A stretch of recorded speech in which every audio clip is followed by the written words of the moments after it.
నెల్లూరు జిల్లా ఆత్మకూరు జేఆర్పేట సమీపంలో 2 పంట కాలువలు కలిసే చోట యథేచ్ఛగా ఆక్రమించి ఇంటిని నిర్మిస్తున్న ఆక్రమణదారులను రైతులు అడ్డుకున్నారు. గత 3 రోజుల నుంచి పంట కాలువలో నిర్మాణం జరుగుతున్నా అధికారులు చోద్యం చూస్తున్నారని రైతులు విమర్శలు గుప్పిస్తున్నారు.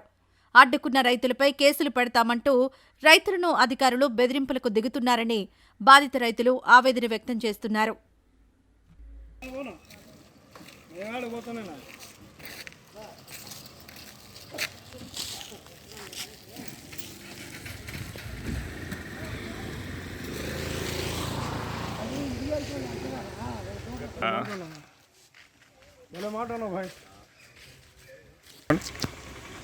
ఈ 2 పంట కాలువల మధ్య స్థలాన్ని గత 2 రోజుల నుంచి ఏటీఎం న్యూస్ ద్వారా ఇక్కడ అనవసరపు కన్స్ట్రక్షన్ జరుగుతున్నదని అందరికీ తెలియజేసిన ఎటువంటి వాళ్ళు కూడా దీన్ని ఆపే క్రమంలో ఎవరు కూడా ఇక్కడికి రాలేని పక్షంలో నేను ఉదయాన చూడడానికి వచ్చినప్పుడు వీళ్ళు పని మొదలుపెట్టి పని జరుగుతుండగా నేను స్వతంత్రంగా ఇక్కడ ఈ చెరువు పారుదలకు సంబంధించినటువంటి 2 కాలువల మధ్య ఈ కన్స్ట్రక్షన్ ఎందుకు జరుగుతున్నదని ఆపి దీన్ని ఇక్కడ ఆపేంత వరకు ఆఫీసర్లందరినీ కూడా సమాయత్తం చేయగా వారికి సంబంధించిన వివిధ విభాగాల వారు ఇక్కడికి వచ్చి దీన్ని నిలబెట్టారు.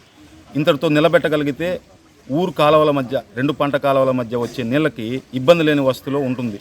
లేని పక్షంలో రేపు వరదలు వచ్చినప్పుడు ఇది ఖచ్చితంగా ఈ జేఆర్పేట ప్రాంతాన్ని మునక ప్రాంతంగా తయారు చేస్తుంది. కాబట్టి ఇది ఇంతటితో ఆపగలరు.